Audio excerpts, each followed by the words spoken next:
रूस और यूक्रेन के बीच स्थिति लगातार बिगड़ती जा रही है। रूस की सेना ने यूक्रेन की बॉर्डर को तीनों ओर से घेर लिया है।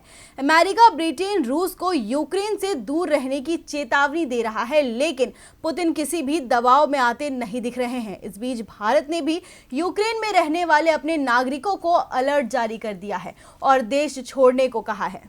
रूस यूक्रेन पर शिकंजा लगातार कसता जा रहा है। यूक्रेन की घेराबंदी करते हुए रूसी राष्ट्रपति व्लादिमीर पुतिन ने 1,30,000 सैनिकों को यूक्रेन की सीमा पर तैनात कर दिया है। बेलारूस और क्रीमिया की यूक्रेन से लगती सीमा पर रूसी सैनिक और लड़ाई के साजो सामान का जमावड़ा बढ़ता जा रहा है। पुतिन भले ही दावा कर रहे हैं कि उनका इरादा यूक्रेन पर हमला करने का नहीं है, लेकिन जिस तरह से रूस यूक्रेन की घेराबंदी कर रहा है, उसे देखते हुए यूरोप और अमेरिका चिंतित दिखाई दे रहे हैं। इस बीच रूस ने बेलारूस के साथ 10 दिनों का युद्ध अभ्यास भी शुरू कर दिया है। अमेरिकी रिपोर्ट की माने तो उसके हाथ रूस का सीक्रेट दस्तावेज लगा है और इस दस्तावेज के हवाले से अमेरिका का दावा है कि रूस 16 फरवरी को यूक्रेन पर हमला करेगा। यूक्रेनी राष्ट्रपति व्लादिमीर जेलेंस्की ने भी आशंका जताई है कि उनके देश को युद्ध का सामना करना पड़ सकता है। अमेरिका और ब्रिटेन अपने नागरिकों को यूक्रेन से वापस बुला चुके हैं। इस बीच भारत ने अपने नागरिकों और यूक्रेन में पढ़ने वाले छात्रों को देश छोड़ने के लिए कह दिया है। यूक्रेन में करीब 20,000 भारतीय छात्र अलग अलग संस्थानों में पढ़ रहे हैं।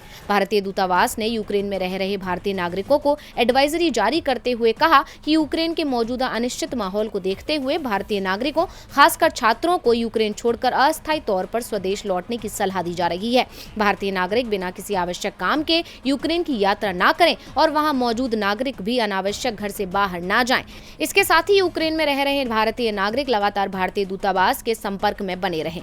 यूक्रेन और रूसी विवाद के पीछे सबसे बड़ा कारण यूक्रेन के नाटो में शामिल होने की संभावनाओं को माना जा रहा है। रूस यूक्रेन को नाटो का सदस्य बनाए जाने का विरोध कर रहा है। इसके पीछे भौगोलिक कारणों को जिम्मेदार माना जा रहा है। दरअसल रूस और यूक्रेन 2295 किलोमीटर की अंतर्राष्ट्रीय बॉर्डर साझा करते हैं। ऐसे में रूस की चिंता है कि अगर यूक्रेन नाटो का सदस्य बनता है तो नाटो सेना रूसी बॉर्डर तक पहुंच जाएगी। डीवी लाइव की रिपोर्ट।